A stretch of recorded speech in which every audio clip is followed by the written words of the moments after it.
Ryan Silver, it's a pleasure to have you here. Lots of mutual contacts now, and surprisingly, or maybe not surprisingly, youth sports, which is where we're going to bucket you for right now, is one of the most listened and anticipated episodes and content we produce. So people are going to love this one, and they're going to love you and your insights and what you've built. So anyway, just thanks for coming on, and excited to dive into this one. Appreciate it. Appreciate your time. Give us the journey. Tell us a little bit about what you've built. You have a cool story of how it all started. A lot of people now, private equity's coming in, and we'll get there, and we'll talk about that here in a sec as well. But people want to create these things, but they don't realize that a lot of blood, sweat, and tears go into actually creating a useful product in this space. So anyway, we'd love to hear, how you started, how you built it up, and the evolution of it. Yeah, so started as a high school coach, met the Pump brothers, Dana and David Pump, back in the day at a UCLA football game. And I was on the field at a UCLA football game. Everyone's like, those are the Pump brothers. You got to meet these guys. You got to meet these guys. I was in the nightclub industry at the time. They came to my nightclub that night. They brought Nikki Caldwell, who was the women's coach at UCLA. Ben Hallen was the men's coach at UCLA. Denzel Washington, Cedric the Entertainer, all these celebrities. They have this, entourage of 20, 25 people. And then I think the next year, I spent every day with Dana Pump. Just incredible journey with him, learning, one of the most connected people ever in basketball, getting ADs jobs, getting coaches jobs, getting people jobs left, right, and center. I had a lot of struggles in my nightclubs days. Was out of control, had an alcohol problem, drug problem. So I've been sober now for 12 years. Yes. Haven't had a drink, thank you. So very active in Alcoholics Anonymous and been sober for 12 years. Haven't had a drug in 19 years, coming up on 20 years drug-free. So I think I was really miserable, sad, kind of beat down by the clubs. And obviously I did very well financially, but just not a very healthy lifestyle. So I decided to move on, and I was actually the coach at Sierra Canyon High School at the time and had an incredible run there. Won a CIF championship at Sierra Canyon and met with the Pumps and decided it was time to move on and start West Coast Elite, and started out of my apartment in El Segundo and had, I think, 2 or 3 teams and just grew and grew and grew and grew. And obviously West Coast Elite has grown into the largest program in the country, the largest basketball grassroots program with over 300 teams. The event started as well in 2012. My first event was at Gar High School in Southern California. Nike had the LeBron James Skills Academy in Vegas. So it was during a live period, and they shut down their camp a couple days early. I got really lucky. So we just had literally hundreds of coaches flying from Vegas to Gar High School. We ran out of chairs and just an incredible camp. And that was the beginning of West Coast Elite basketball, the event side of the business. So you said it, there's definitely a lot of blood, sweat, hard work. I think it was just all about hard work. And I think customer service, treating people the right way, doing the right thing, being fair with people, being honest with people. LA is a very small market. I know it's a big city, but you have to treat people the right way. And what goes into creating one of these things? Like, where do you start out, right? I know you had some good connections, but are you just going to, I know you coached in the high school space, you just going and trying to get kids, or like give a little of the inception of how you really even just start? Like, what are some of those first few things besides, filing an LLC and more on the management, but more on the you got to get talent. That's the product, really. Yeah, no, I was in the gym every single night, Monday, Tuesday, Wednesday, Thursday, Friday, Saturday, Sunday. Just always in the gym, looking at different players, trying to build up the team's portion of the business. I had some guys in the business that were very helpful. Dinos Trigonis in Southern California is an absolute character. Rick Isaacs, another character. But those guys were really helpful in kind of guiding me a little bit through, I call it the roaring river of AAU basketball, grassroots basketball, because no matter what resources you have, what financial resources you have, there's so many different turns and curves and different things that are going to occur in this journey. But I would say, that was the key in the beginning, is just being in the gym all the time at these different events and trying to find the best players to play for our program. Yeah, and I don't know the timing on this, but West Coast Elite was acquired by Three Step Sports, which has, I don't know, I think 1,200 or something clubs across the country now. Dave Giesland, he's done a nice job. He's a mutual contact there. What was that experience like for you? How did that go about? How did you think about it? And just give us a little of the breakdown of, a private equity firm, Three Step, coming in and saying, we want West Coast Elite and we want this as one of our brands, and what that looked like. Yeah, so we did about a year of due diligence for West Coast Elite basketball for the purchase. And in 2019, we started, and it was, every bank record, everything, which was somewhat new for me, but really respect Dave Giesland's work ethic and passion. And, it was an incredible journey. So did about a year of due diligence. Greg Kristoff was amazing as well in the whole process.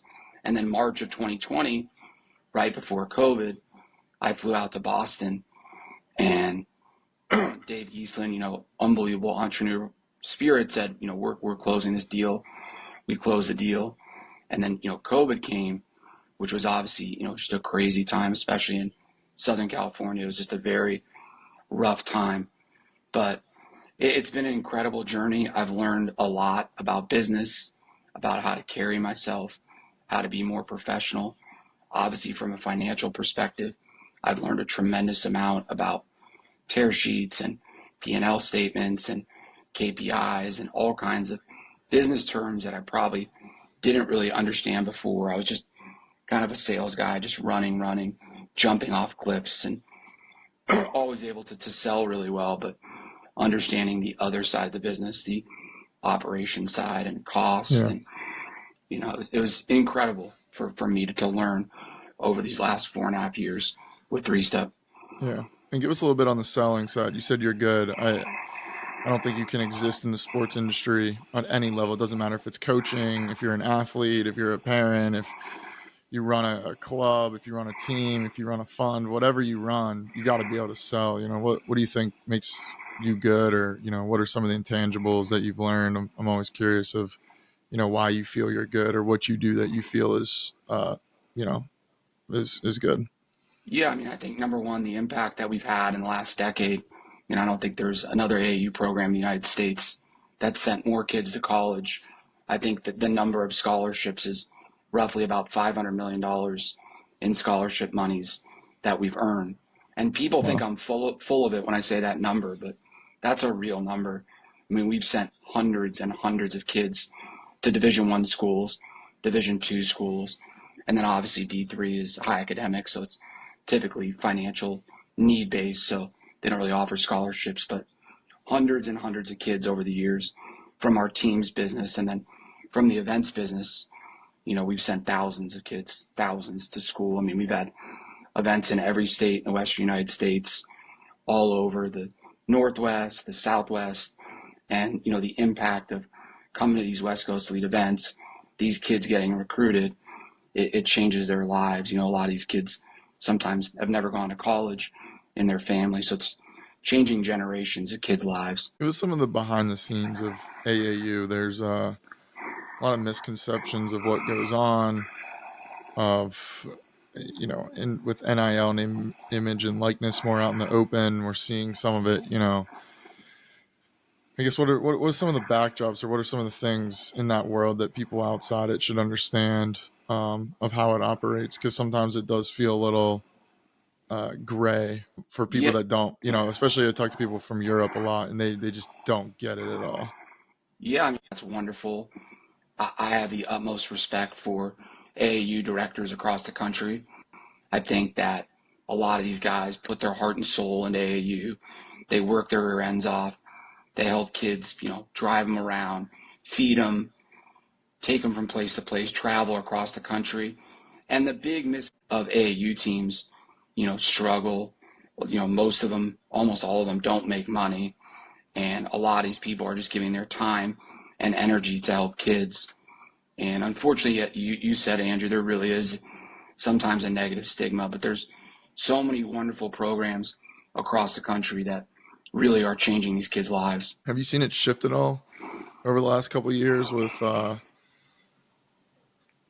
the name, image, and likeness. I know there's some documentaries and some things coming out, even of some AAU teams. It's pretty interesting. Have you seen, or like, do parents, kids treat it differently than you've seen in the past? Yeah, I mean, it's definitely more of a business, no question. I mean, the kids are getting paid, as you're well aware, $500,000, $750,000, $1 million. We had an incredible run here the last couple of weeks from West Coast Elite. We had Aiden Mahaney sign at UConn, Lamont Butler sign at Kentucky, Houston Mallett sign at Alabama, Jadon Jones that signed at Oklahoma. The list goes on and on. Clark Slatchard at USC. So I would say over the last 3 to 5 years, it's definitely changed a lot, and it's more of a business, and everything is more business-like because these kids are now making a lot of money, which I think is great. That is good. Do you have any sort of? Actually, we'll just pull this back. I won't ask more a specific question like that. So you have obviously the talent side of the business. Looks like you're sponsored by Under Armour, and then you have the events. What are some of the revenue opportunities, or what does the business model look like? Where are you pulling from as a club? What does that look like internally? Yeah, so the event side of the business is definitely profitable. Teams come to events, they pay an entry fee. Parents, fans, spectators pay an entry fee to attend the events.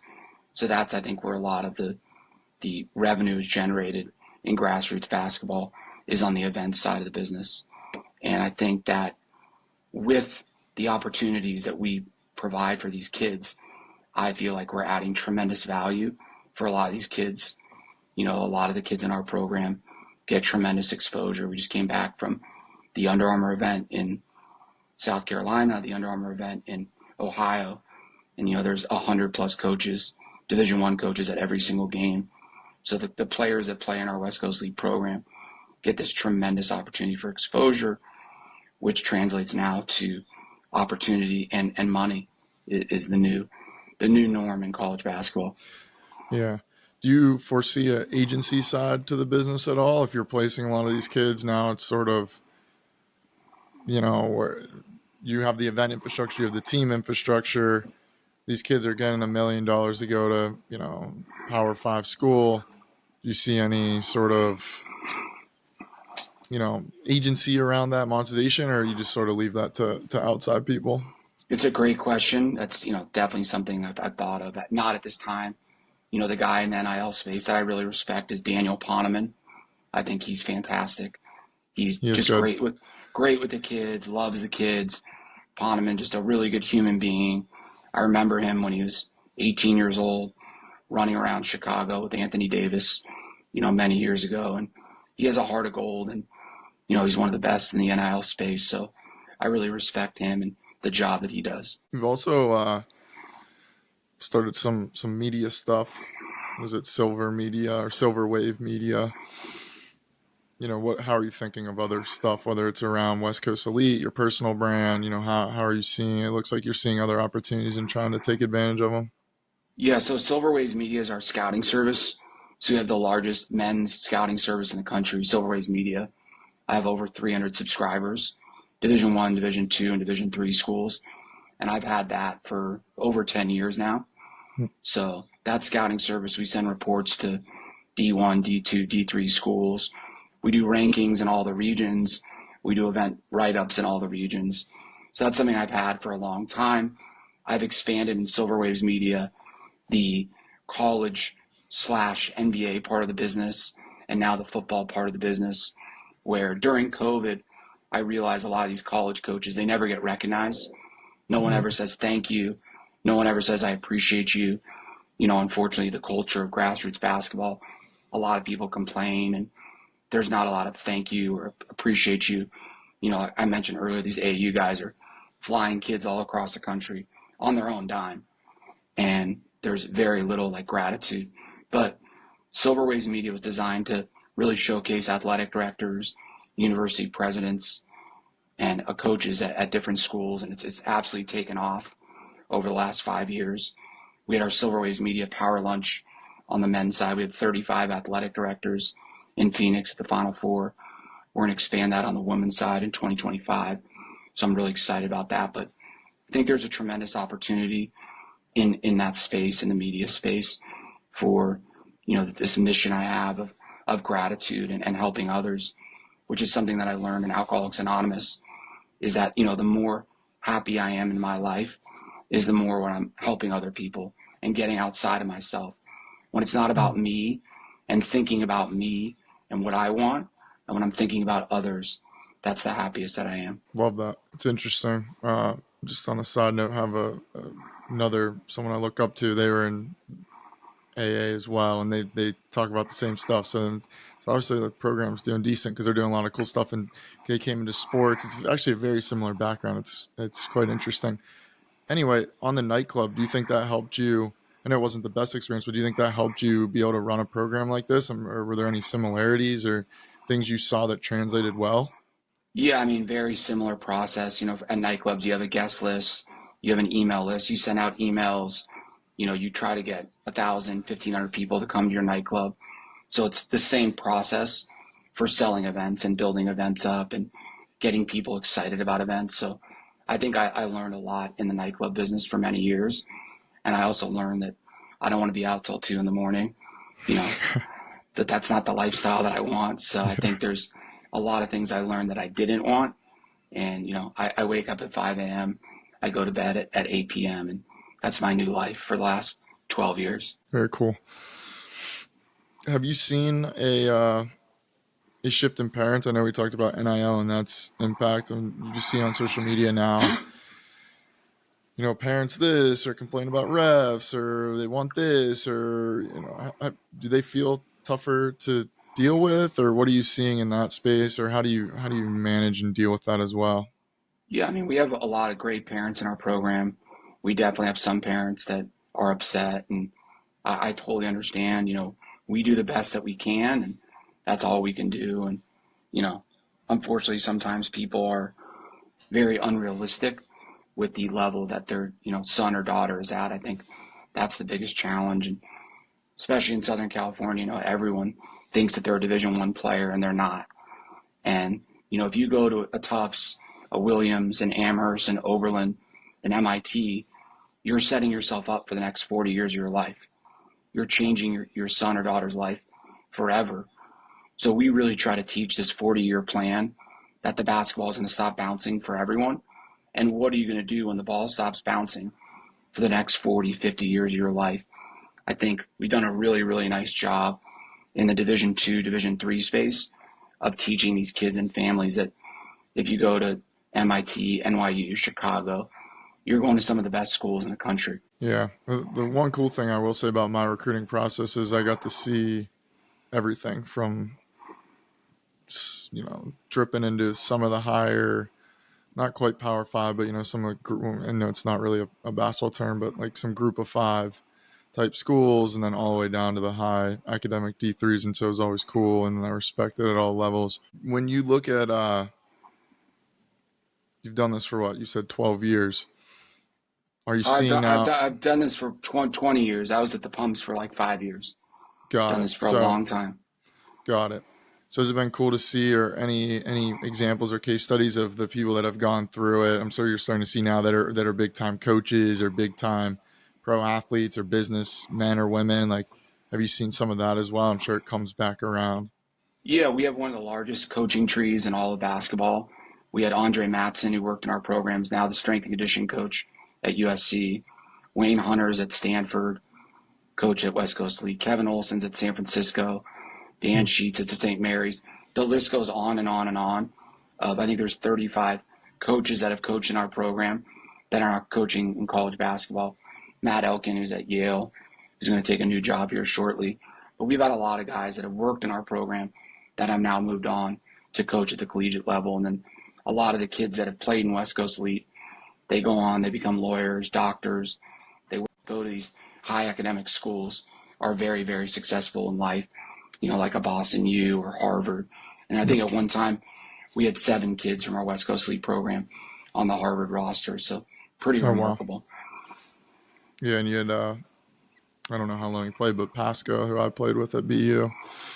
Garrett Right. Pasco came to the Elite 100. He got banged up really badly. Was at Pomona Pitzer College, Calipari, Krzyzewski, everyone was there.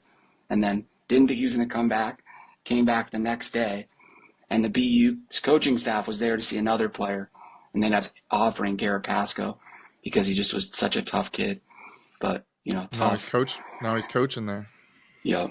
Yeah. It's just Pretty you just cool. see that over and over. A lot of these kids that have grown up in our program are now coaching at the collegiate level. That's cool. Men's and women's differences between the AAU and how it operates. What do you see between those two? Yeah, completely different world. So, obviously we had a lot of success early on the men's side, and I entered the women's side about 7 years ago and thought I was going to have the same success, and got basically hit in the head with a ton of bricks because the women's side is completely different. But we're now in year 8 of our women's side, and it's thriving. We just had a live period in Arizona this past weekend with 150 plus women's coaches. But yeah, 2 different worlds. And I think women's basketball is doing amazing things with Caitlin Clark and the unbelievable success of Dawn Staley. And I think you're going to continue to see the rise of women's basketball, which is awesome. That was great. Give us an example or two of a difference that like you said, hit you in the head. You didn't quite know it.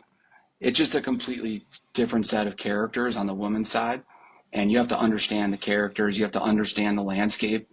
You can't just come in on the women's side with guns blazing and think you're going to have success. There's some groups like Select Events, Maddie Shockett and Alex Garfinkel, who are just incredible. I think they're the best in the business in women's basketball. And there's a lot of groups that kind of dominate on the women's side, and you have to familiarize yourself with those groups and make sure your dates don't conflict. And it's just different. It's different. We have a huge women's program now. We have over 60 women's teams and some amazing young ladies in our program, which I'm really excited about. But it's taken a lot of hard work and listening and learning and just trying to understand the space. Very cool. So what's ahead? What's West Coast Elite? Where are you trying to go in 5 years? What are some other initiatives? What do you got cooking up behind the scenes to keep expanding this? I think just keep growing into different states. Keep providing opportunities in different states all throughout the Western United States, and our team's business continues to grow, which is awesome. And I think just continuing to change lives and help others and be of service to others. That's really the mission of my daily AA meetings. And, our mutual friend, Jordan Gazdick, who's incredible, talk to him every day, and just surrounding myself with really good people that have great values, that care about others, and like you said, are just super positive. Like, try not to get caught up in social media or all the negativity that's out there. Just try to stay really, really focused. And I think Jay Wright, the Villanova coach, told me that social media is poison. He actually called it rat poison. And I think that understanding like a lot of the stuff on social media, it doesn't matter. It really doesn't matter. I'm just staying focused. So just continue to help others and continue to grow our girls program, continue to grow our boys program. I've had an unbelievable partnership with Under Armour now for 12 years, and very grateful for Trey Evans and Tor Watts and everyone at Under Armour. It's been incredible. I think that really learned a lot from them as well. And I mentioned Greg Kristoff at 3-Step, but he's been an incredible mentor to me to see what he's done with zero gravity on the East Coast and how they've built zero gravity into the largest basketball operation in the country. So I've learned a lot from him about regionalizing our business and going to a lot of different states and how to operate, 5, 6, 7 states in a weekend. I think I learned a lot of that from him. Very cool. Any trends, sports business overall, just sports landscape you're keeping an eye on that you find interesting? Yeah, I'm fascinated by the whole NIL space. I think it's incredible.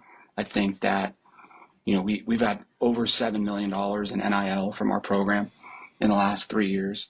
People don't believe that number, but it's completely real, See, I believe it. I would think it's even higher. Some of these numbers are crazy.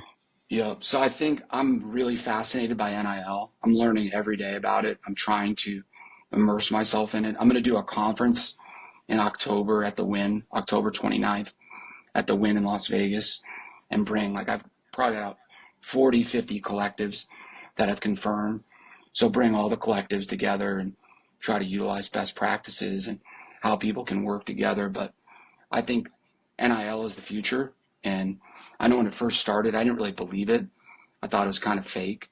And now it's not only is it not fake, it's definitely the future. I think a lot of these athletic departments will start bringing their stuff in-house over the next 3 to 5 years. But I think there's incredible opportunities in that space, and especially with the thousands of student athletes that we are able to touch on a yearly basis and help and change their lives. I think there's a lot that I need to learn in that space, and really excited just to really jump into the NIL space and do some great things there.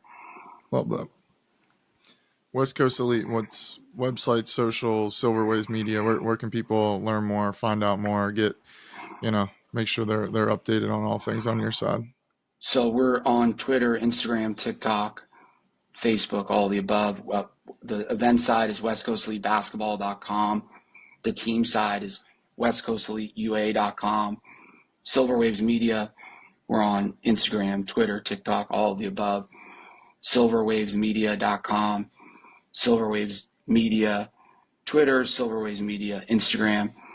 And, I really appreciate you having me, Andrew, on.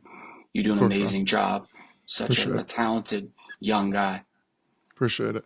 Yeah, this was fun, and I look forward to keeping the conversation rolling. As again, like I said, these youth sports ones are interesting, and we've had some of the software companies, we've had some of the event operators, and then to have someone like yourself that fits a lot is great, and insight that is appreciated by everyone. No, really, really appreciate it. Appreciate your time. Love it.